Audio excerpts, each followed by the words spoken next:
Imagine being forced to reveal your darkest secrets in front of a live audience. Would you do it? For many of us, the answer is a resounding no. But what if I told you that there's a universal force that can break down even the strongest walls of secrecy? A force so powerful that it can make people confess even the most intimate details about themselves. That force is fear. Fear has been the driving force behind some of the most shocking confessions in history. It's what led to the downfall of infamous figures, from politicians to celebrities, who thought they were above the law. And it's what continues to fascinate us today, making us wonder what secrets our neighbors, friends, and even family members might be hiding. So, let's explore the power of fear and how it can make people confess. But before we dive in, I want to ask you a question. Have you ever felt like you're being watched? Like someone's eyes are on you, and you can't shake off the feeling? That's a classic symptom of fear taking over. Our brains are wired to respond to threats, real or imagined, and when we feel like we're in danger, our nervous system goes into overdrive. This primal response is what makes fear so effective at getting people to confess. When we're scared, our rational thinking goes out the window, and we become more susceptible to suggestion. We start to see the world in a different light, and our secrets, which we once kept hidden, begin to surface. It's like a dam has burst, and the water is pouring out, revealing all the things we thought we could keep hidden. The consequences of fear can be intense, leading to confession and sometimes even physical harm. In some cultures, fear is used as a form of punishment, where the accused is forced to confess under torture. It's a brutal reminder of the power of fear and how it can be used to break even the strongest wills. But fear isn't just a tool for punishment, it's also a catalyst for change. Think about it, how many times have you been on the verge of making a big decision, only to be held back by fear? Fear of failure, fear of rejection, fear of the unknown. It's what keeps us safe, but it's also what prevents us from taking risks and pushing beyond our comfort zones. This phenomenon has been observed across cultures and time, from ancient civilizations to modern-day societies. In many cultures, fear is used as a form of spiritual discipline, where individuals are forced to confront their deepest fears in order to achieve enlightenment. It's a powerful reminder that fear is not something to be ashamed of, but rather something to be acknowledged and worked with. Take, for example, the story of the famous psychologist Sigmund Freud. Freud believed that fear was a fundamental driving force behind human behavior, and he developed a whole theory around it. He believed that our fears are a manifestation of our unconscious mind, and that by confronting them, we can gain a deeper understanding of ourselves. Freud's ideas may seem a bit old-fashioned today, but they're still relevant in the modern age. Think about it, how many times have you felt like you're being controlled by your emotions, rather than the other way around? It's a classic symptom of fear taking over, and it's something that we can all relate to. So, what can we learn from the power of fear? For one, it shows us that there's no such thing as a secret that's too deep to be revealed. Whether it's a personal confession or a national scandal, fear can bring even the most intimate details to the surface. And while it may seem like a frightening prospect, it's also an opportunity for growth and change. As we move forward, I want to ask you, what's the biggest secret you've ever kept? Was it a fear that held you back, or was it something else entirely? Share your story with me in the comments below, and let's explore the power of fear together. But before we move on, I want to leave you with a question. What if I told you that there's a way to harness the power of fear for good? A way to use it to create positive change in the world? It's a topic we'll explore in our next section, but for now, let's just say that the possibilities are endless, and the journey is just beginning.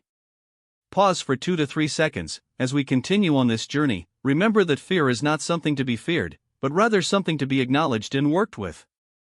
It's a powerful force that can bring people together or drive them apart, and it's up to us to decide which path we'll take.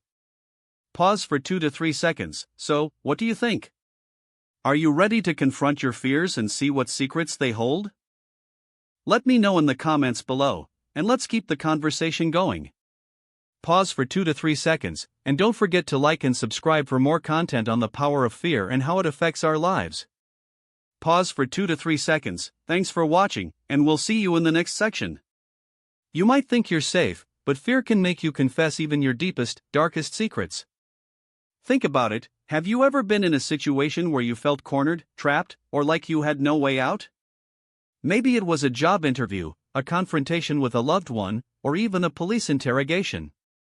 Whatever the scenario, you probably felt a surge of adrenaline, your heart racing, and your mind racing with thoughts of what might happen if you didn't cooperate. That's the power of fear, and it can be a powerful motivator. But what is it about fear that makes us confess our deepest secrets? Let's dive into the psychology of confession and explore the complex interplay between fear and shame. You see, our brains are wired to respond to threats, whether they're physical, emotional, or psychological. When we're faced with a perceived threat, our brain's stress response kicks in, releasing hormones like adrenaline and cortisol. These hormones prepare our body to either fight or flee, but they also have a side effect: they make us more susceptible to suggestion. That's why, in cases of police interrogation, officers often use tactics that play on this susceptibility. They might use leading questions, create a sense of urgency, or even employ psychological manipulation to get you to spill the beans. It's not about being tough or aggressive, it's about understanding how fear can be harnessed to elicit a confession. In fact, research has shown that fear can be a more powerful motivator than rewards or punishment. Think about it, would you rather be offered a reward for telling the truth or be threatened with punishment for not doing so? The answer is likely the latter, and that's because fear taps into our primal desire to survive. But fear isn't just a tool for law enforcement, it's also a common motivator in everyday life. Have you ever been in a situation where you felt embarrassed or ashamed, only to confess your secret to someone you trusted? Maybe it was a friend, a family member, or even a therapist. Whatever the case, you probably felt a mix of emotions: relief, guilt, and maybe even a sense of liberation. That's because confession can be therapeutic, allowing us to unburden ourselves of secrets and shame. Now, you might be thinking, but what about cases where people confess without being coerced or threatened? That's where the psychology of confession gets even more interesting. You see, humans have a natural desire to belong, to be accepted, and to connect with others. When we're faced with the possibility of being ostracized or rejected, our brain's fear response kicks in, making us more likely to confess our secrets. It's a desperate attempt to regain social acceptance, to be seen as normal and acceptable. This has significant implications for law enforcement and interrogation techniques. If fear can be a more powerful motivator than rewards or punishment, then perhaps it's time to rethink our approach to obtaining confessions. Instead of relying on coercion or manipulation, what if we focused on creating a safe and supportive environment where individuals feel comfortable confessing their crimes? It's a radical idea, but one that could potentially lead to more accurate and reliable confessions. But here's the thing, fear isn't just a tool for law enforcement, it's also a common motivator in everyday life. Think about it, how many times have you confessed a secret to someone because you were afraid of being caught or exposed? Maybe it was a white lie, a hidden addiction, or even a deep-seated fear. Whatever the case, you probably felt a mix of emotions: relief, guilt, and maybe even a sense of liberation. So, what can we learn from the psychology of confession? Firstly, fear is a powerful motivator, one that can be harnessed to elicit confessions. Secondly, confession can be therapeutic, allowing us to unburden ourselves of secrets and shame. And thirdly, humans have a natural desire to belong, to be accepted, and to connect with others, even if it means confessing our deepest secrets. As we explore the power of fear and confession, we're left with more questions than answers. What drives us to confess our deepest secrets? Is it fear, shame, or something else entirely? And what can we do to create a safe and supportive environment where individuals feel comfortable confessing their crimes? These are questions that deserve further exploration, and ones that could potentially lead to a deeper understanding of the human psyche. But for now, let's ask you, have you ever confessed a secret to someone because you were afraid of being caught or exposed? Share your story in the comments below, and let's continue the conversation. What really happens in the brain when fear takes over and makes you confess? It's a phenomenon that's both fascinating and unsettling. Researchers have been studying the intricacies of fear-induced confession, and what they've found is truly remarkable. Let's dive into the science behind it. When fear kicks in, it activates the brain's reward system, releasing a cocktail of neurotransmitters that can override rational decision-making. Dopamine, in particular, plays a significant role in this process. As the brain's primary reward molecule, dopamine is released in response to pleasure, excitement, or, you guessed it, fear. Studies have shown that fear-induced confession is linked to the release of dopamine in the brain's reward system. Think of it like this: when we're faced with a fear-inducing situation, our brain is essentially saying, this is exciting. Let's release some dopamine and make this experience more enjoyable. In the context of confession, this means that our rational decision-making processes are hijacked, and we're more likely to reveal secrets or engage in impulsive behavior.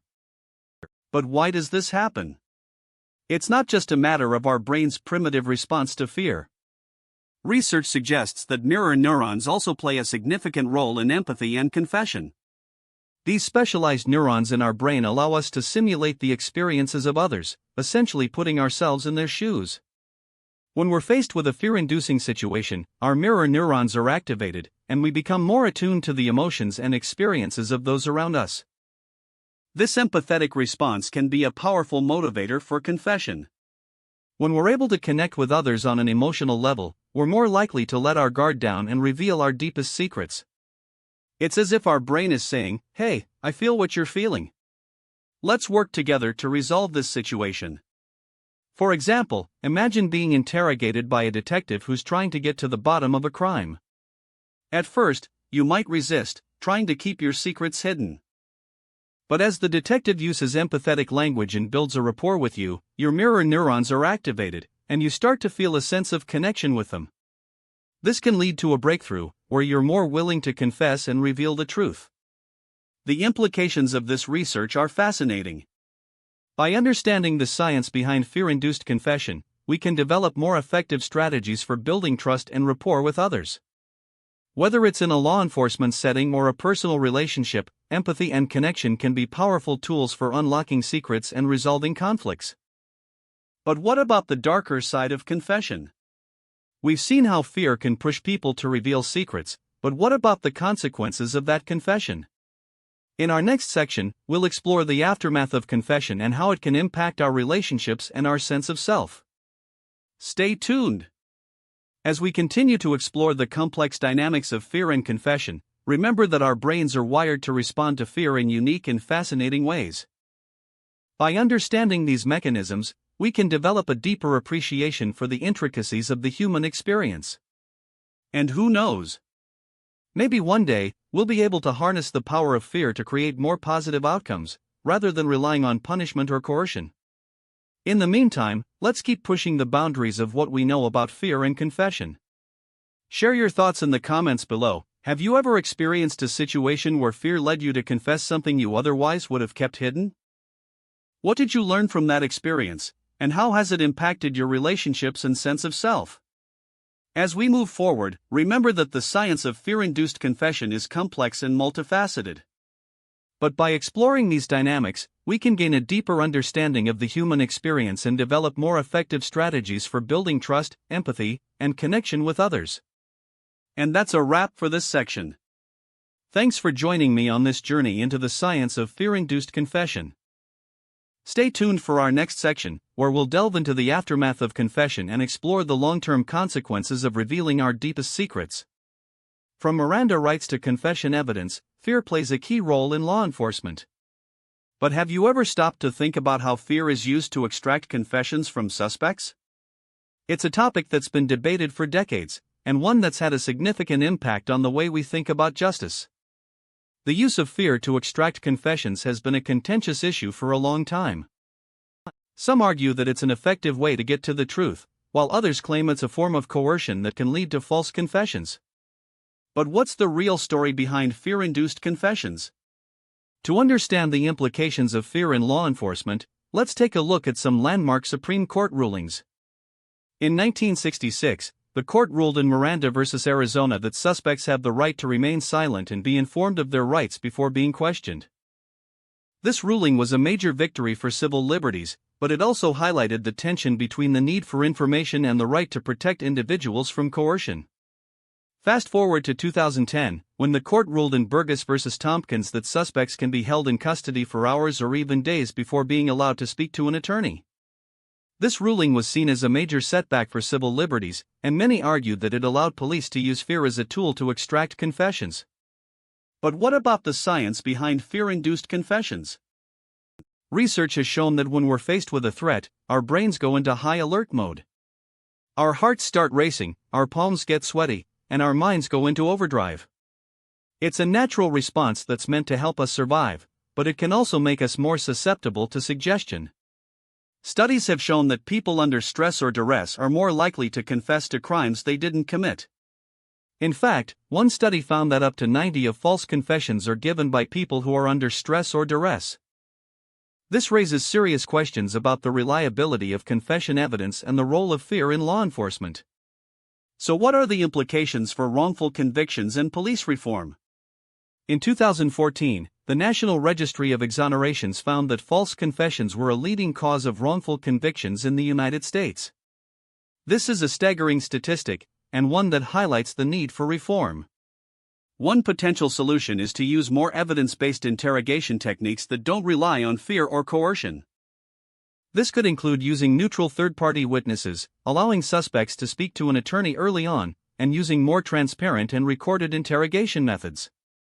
But it's not just about reforming the way we interrogate suspects, it's also about changing the way we think about fear and confession. As we've seen, fear can be a powerful tool for extracting confessions, but it can also lead to false confessions and wrongful convictions. By acknowledging the role of fear in law enforcement, we can start to build a more just and equitable system that prioritizes truth and fairness. As we continue to explore the complex relationship between fear, confession, and the law, one thing is clear: the stakes are high. The consequences of wrongful convictions can be devastating, and the need for reform is urgent. By working together to create a more just and equitable system, we can build a brighter future for everyone.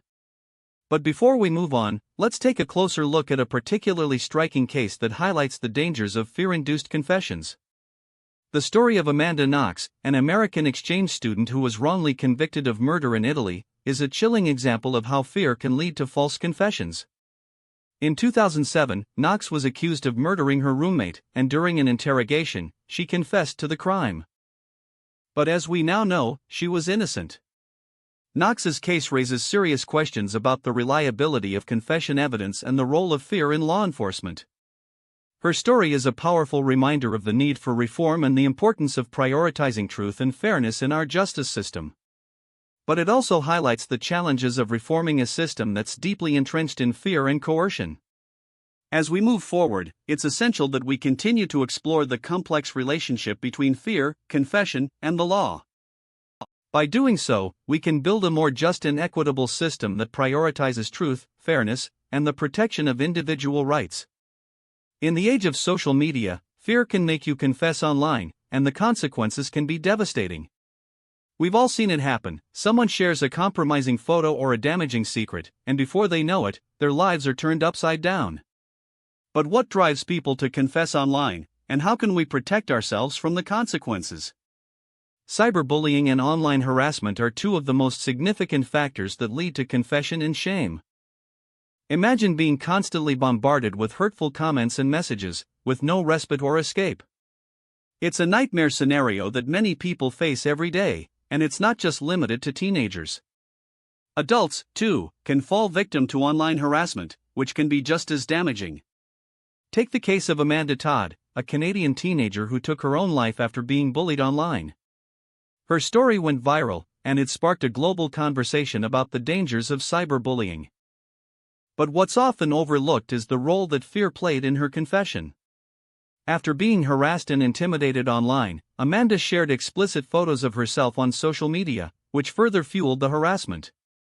The cycle of fear and shame was devastating, and it ultimately led to her tragic demise.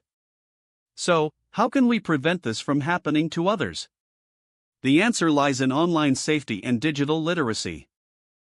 It's essential to educate ourselves and our loved ones about the risks of social media and how to protect ourselves from online predators. This includes setting boundaries, using strong passwords, and being cautious about what we share online. But it's not just about protecting ourselves, it's also about creating a culture of empathy and kindness online. By promoting positive interactions and discouraging hate speech, we can create a safer and more supportive online community. It's a responsibility that we all share, and it starts with being mindful of our actions and words online. The role of social media in amplifying fear and confession is a complex issue.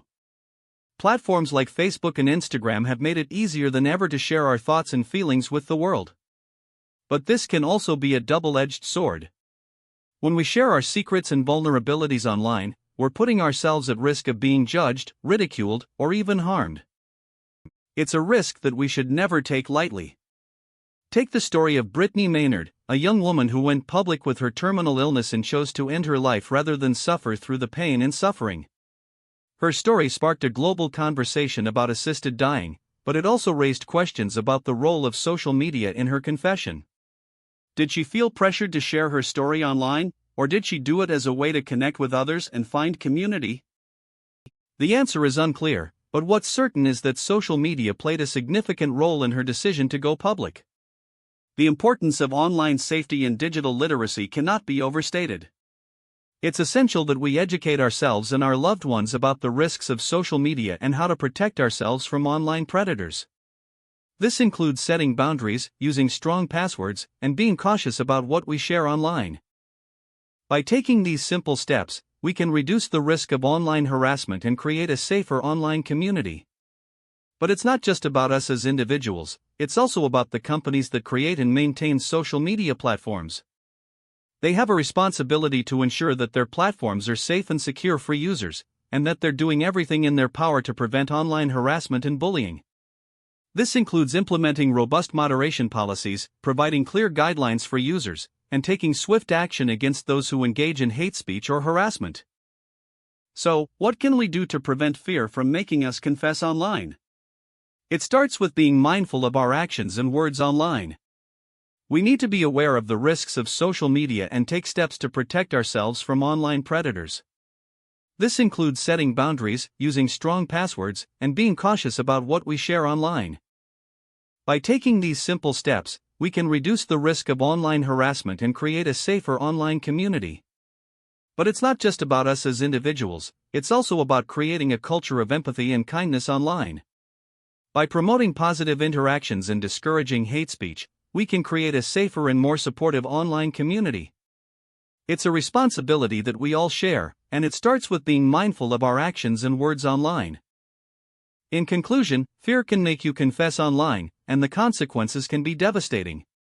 But by being aware of the risks of social media and taking steps to protect ourselves, we can prevent this from happening to others. It's a responsibility that we all share, and it starts with being mindful of our actions and words online. By promoting online safety and digital literacy, we can create a safer and more supportive online community, one that's free from fear and shame. Ever wondered why some people confess under fear, while others resist? It's a question that has puzzled psychologists and law enforcement officials for years. Research suggests that personality traits, such as extroversion and agreeableness, play a significant role in shaping an individual's response to fear. For instance, people who score high on extroversion tend to be more outgoing and socially oriented. When faced with a situation that triggers fear, they're more likely to confess in an attempt to diffuse the tension and regain social acceptance.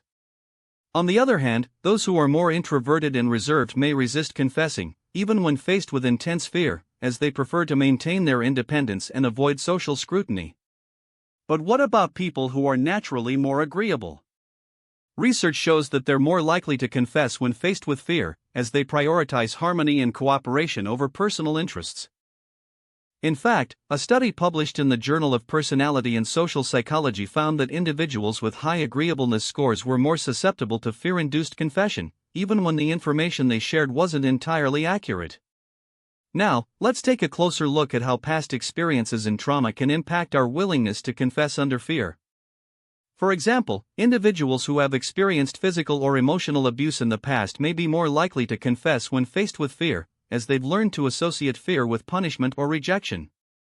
This can create a self-fulfilling prophecy, where they expect to be punished or rejected, and therefore confess to avoid further harm.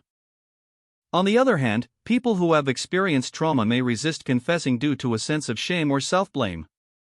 This can lead to a cycle of secrecy and denial, as they attempt to avoid confronting the painful memories and emotions associated with their past experiences. So, what's the difference between guilt and shame, and how do they relate to confession? Guilt is the feeling of regret or remorse for a specific action or behavior, whereas shame is the feeling of worthlessness or self-blame for who we are as individuals. When we experience guilt, we're more likely to confess, as we're motivated by a desire to make amends and rectify the situation. However, when we experience shame, we're more likely to resist confessing, as we're driven by a desire to hide our perceived flaws and imperfections. This can lead to a state of self-protection, where we deny or conceal our mistakes in an attempt to avoid further shame and rejection. In conclusion, the psychology of fear-induced confession is complex and multifaceted. While personality traits, past experiences, and trauma can all play a significant role in shaping our willingness to confess, it's essential to understand the nuances of guilt and shame in order to effectively navigate these situations. As we continue to explore the topic of fear and confession, let's consider the implications of fear-induced confession on our daily lives. How often do we confess to things we're not proud of, simply to avoid fear or rejection?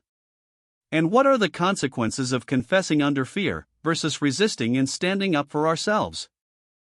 These are questions that require careful consideration, and one that we'll continue to explore in the next section of this video. Stay tuned, and let's keep the conversation going in the comments below. From films to TV shows, fear-induced confession is a staple of entertainment. We've all seen it play out on screen. The hero is caught in a desperate situation, and they're forced to reveal a long-held secret. It's a cinematic trope that's hard to resist, and it's not just limited to Hollywood blockbusters. Think about it, from The Usual Suspects to Breaking Bad, fear-induced confession is a plot device that's used to create tension and drama. But why do we find it so compelling? One reason is that it taps into our deep-seated fascination with the human psyche. When we're faced with fear, our defenses are down, and we're more likely to reveal our true selves. Take, for example, the iconic scene from The Usual Suspects where Verbal Kint reveals the identity of Kaiser Soze. It's a masterclass in building tension and suspense, and it's a testament to the power of fear-induced confession in storytelling. By putting Verbal in a vulnerable position, the writers were able to create a moment of pure drama that stuck with audiences for decades. But fear-induced confession isn't just limited to film and TV. It's also a staple of literature and even music. Think about the countless songs that use fear as a plot device, from I Will Survive to Cry Me a River. The theme of fear-induced confession is a universal one. So why do we find fear-induced confession so compelling? One reason is that it speaks to our deep-seated desire for redemption. When we're faced with fear, we're forced to confront our deepest secrets and desires. It's a moment of raw honesty, and it's something that we can all relate to. Take, for example, the character of Walter White from Breaking Bad. Throughout the series, Walter is forced to confront his own fears and doubts, and it's through these moments of fear-induced confession that we see the complexity of his character. It's a testament to the power of storytelling to create empathy and understanding. But fear-induced confession isn't just about the characters on screen, it's also about the audience. When we're invested in a story, we're more likely to be emotionally invested in the characters. We start to care about their struggles and their fears, and it's through these moments of fear-induced confession that we're able to connect with them on a deeper level. So how does this impact our perceptions of fear and confession? One reason is that it humanizes the experience. When we see characters on screen struggling with fear, it reminds us that we're not alone. We've all faced moments of fear and doubt, and it's through these experiences that we're able to grow and learn. Take, for example, the character of Michael Scott from The Office. Throughout the series, Michael is forced to confront his own fears and insecurities, and it's through these moments of fear-induced confession that we see the vulnerability of his character. It's a testament to the power of storytelling to create empathy and understanding. So what can we take away from this? One reason is that fear-induced confession is a powerful tool for storytelling. By tapping into our deep-seated fears and desires, we're able to create moments of raw honesty and vulnerability.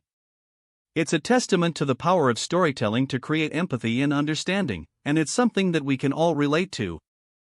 But fear-induced confession isn't just limited to the world of entertainment.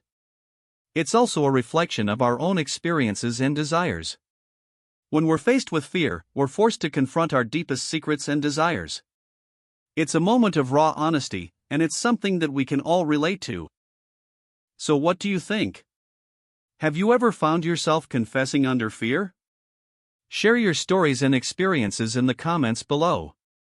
And if you're feeling brave, share a time when you overcame your fears and doubts. Let's start a conversation and see where it takes us. What happens when fear takes over and you confess, and the consequences are more than you bargained for? We've all seen it in movies and TV shows. The hero is caught in a desperate situation, and they're forced to reveal a long-held secret. But what about real life? When we confess under fear, we often think we're just saying something to make the pain go away. But the truth is, our words can have far-reaching and devastating consequences. The potential for wrongful convictions and miscarriages of justice is a chilling reality. Think about it: if you're interrogated long enough, you might crack under the pressure and confess to a crime you didn't commit. That's exactly what happened in the case of the Central Park Five. In the 1980s, 5 Black and Latino teenagers were wrongly accused of a brutal rape in New York City's Central Park. They spent years in prison before DNA evidence eventually cleared their names. But the damage had already been done, their lives were forever changed, and their reputations were ruined. We often think of confession as a way to clear our conscience, but the truth is, it can have a disastrous impact on our mental health and well-being. Research suggests that people who confess under duress are more likely to experience anxiety, depression, and PTSD. It's as if the weight of our secrets becomes too much to bear, and we're forced to release them into the world, even if it means sacrificing our own sanity. But the consequences of fear-induced confession go far beyond our individual well-being. They can also have a lasting impact on our relationships and social connections. Think about the people we trust with our deepest secrets: our friends, family members, or romantic partners. When we confess under fear, we're not just betraying ourselves, we're also betraying those who care about us. And once the trust is broken, it can be impossible to repair. I want to share a personal story with you. A friend of mine was coerced into confessing to a crime he didn't commit. He was interrogated for hours, and eventually, he broke down and said what the police wanted to hear. But the damage was done, his reputation was ruined, and he lost the trust of his loved ones. It took him years to rebuild his life, but the scars remain. His story is a powerful reminder that confession, even when it seems like the easy way out, can have devastating consequences. As we explore the complex world of fear-induced confession, it's essential to remember that our words have power, and they can be used for good or ill. So the next time you're faced with a situation where you feel compelled to confess, take a step back and think twice. The consequences of fear-induced confession may be more than you bargained for, but with courage and resilience, you can overcome them and emerge stronger on the other side. Is it possible to overcome fear and resist confession, and what are the benefits? We've all been there, caught in a high-pressure situation where our instincts scream to confess, to reveal a secret we've been keeping hidden. But what if I told you that it's not just possible to resist confession, but that it can also be incredibly empowering? When we're faced with fear, our brains go into fight or flight mode, and our natural response is to confess or reveal more than we intend to. But what if we could train ourselves to manage that fear, to stay calm under pressure? Research has shown that people who practice mindfulness and self-awareness are better equipped to handle high-pressure situations, and that's because they're able to regulate their emotions and think more clearly. So, how can we develop these skills? One strategy is to practice self-reflection, to regularly examine our thoughts and emotions. This can help us identify patterns and triggers that lead to fear and anxiety. By becoming more aware of ourselves, we can learn to recognize when we're starting to feel overwhelmed and take steps to calm down. For example, taking a few deep breaths, stepping away from the situation, or engaging in a physical activity can help to calm our nerves. Another key aspect of managing fear is building resilience. Resilience is the ability to bounce back from adversity, to adapt to changing circumstances, and to maintain our focus and motivation. People who are resilient are better equipped to handle fear and uncertainty because they know that they can get through tough times. And it's not just about being lucky or having a good support system. resilience is a skill that can be developed through practice and experience. Resilience involves developing coping skills such as problem solving, communication, and self-care. By cultivating these skills, we can better navigate high-pressure situations and make more informed decisions. For instance, if we're faced with a difficult conversation, we can use active listening skills to understand the other person's perspective, and then respond in a clear and assertive manner. Of course, developing these skills takes time and practice, but the benefits are well worth it. When we're able to manage fear and anxiety, we're able to think more clearly, make better decisions, and stay focused on our goals. And that's not just beneficial in high-pressure situations, it can also improve our overall well-being and quality of life. So, what do you think? Can you think of a time when you overcame fear and resisted confession? What strategies did you use, and what were the benefits? Share your stories in the comments below, and let's continue the conversation. In the end, what does it mean to confess, and how can we use fear to our advantage? Think about it. When we're faced with a situation that makes us uncomfortable, our instincts scream to confess, to reveal a secret we've been keeping hidden. But what if I told you that's not always a bad thing? In fact, fear can be a powerful catalyst for personal growth and self-improvement. When we're afraid, our minds go into overdrive, racing with thoughts and emotions. This can be overwhelming, but it can also be a chance to confront our deepest fears and anxieties. By facing them head-on, we can gain a new perspective, learn valuable lessons, and become stronger, wiser individuals. Take, for example, a person who's been afraid to speak up in a meeting, but finally musters the courage to share their ideas. The fear of rejection or failure might have held them back before, but now, they've taken a huge step forward. But fear-induced confession isn't just about personal growth, it's also about honesty and accountability. When we confess, we're not just revealing a secret, we're also taking responsibility for our actions. We're acknowledging our mistakes, and in doing so, we're freeing ourselves from the burden of guilt and shame. This can be incredibly liberating, allowing us to move forward with a clear conscience and a renewed sense of purpose. So, I want to leave you with a question. What's the story of fear-induced confession that's changed you? Have you ever been forced to reveal a secret, and in doing so, found a newfound sense of strength and resilience? Share your story with us in the comments below, and let's explore this fascinating topic together. What does it mean to confess, and how can we use fear to our advantage? The possibilities are endless, and I'm excited to see where our conversation takes us next.